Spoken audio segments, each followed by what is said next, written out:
In a quiet village where the moonlight often hid behind heavy clouds, there lived an old grandmother named Mama Jallo.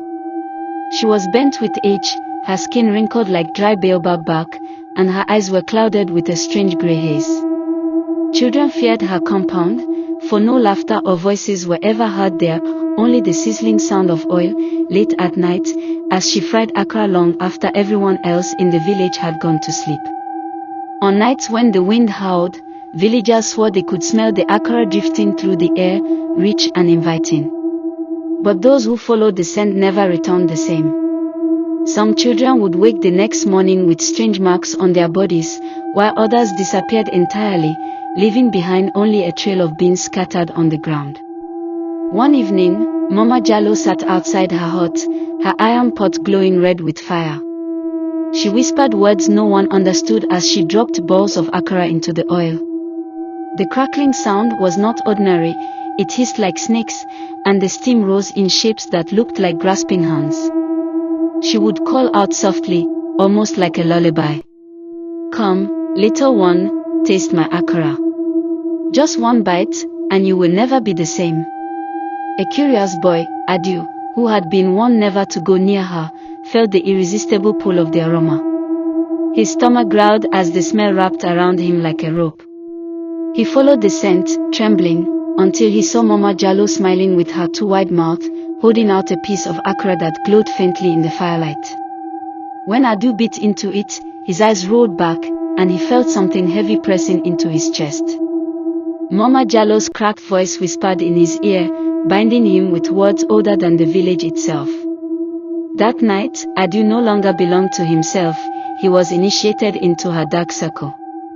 His laughter, his joy, his very spirit, was locked away. From then on, the villagers noticed a change in Adu. He no longer played with the other children.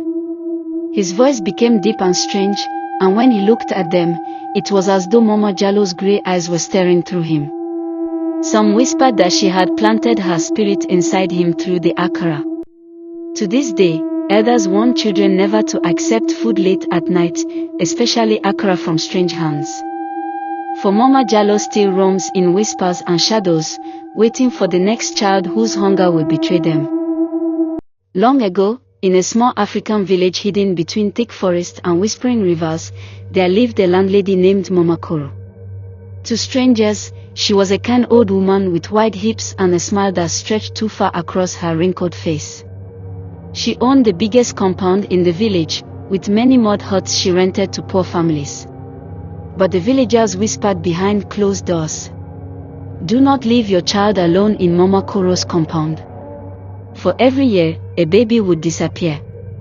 One moonless night, the young mother Adana laid her baby in a woven basket and went to fetch water.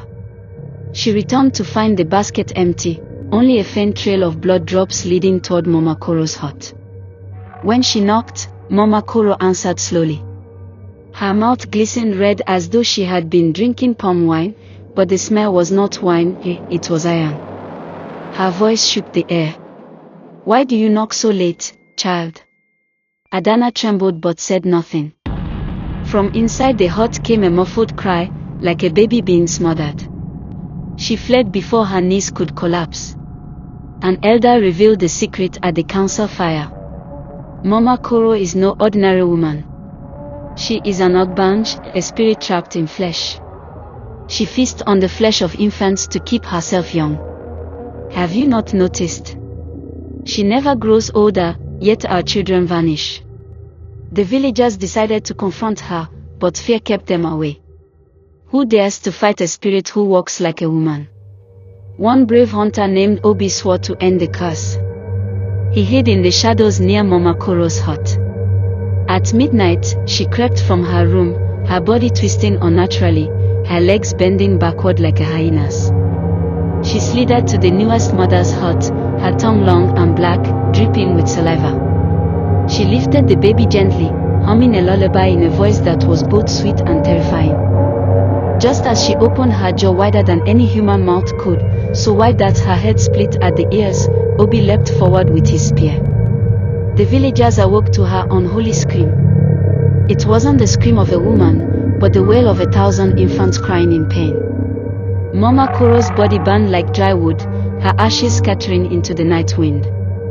But when dawn came, the ground where she died was stained with tiny footprints of babies who had never returned home. They say Mama Koro's spirit still wanders. If you ever hear an old woman humming a lullaby near your window at night, lock your doors. For the evil landlady who eats babies may be seeking to rent you more than just a room.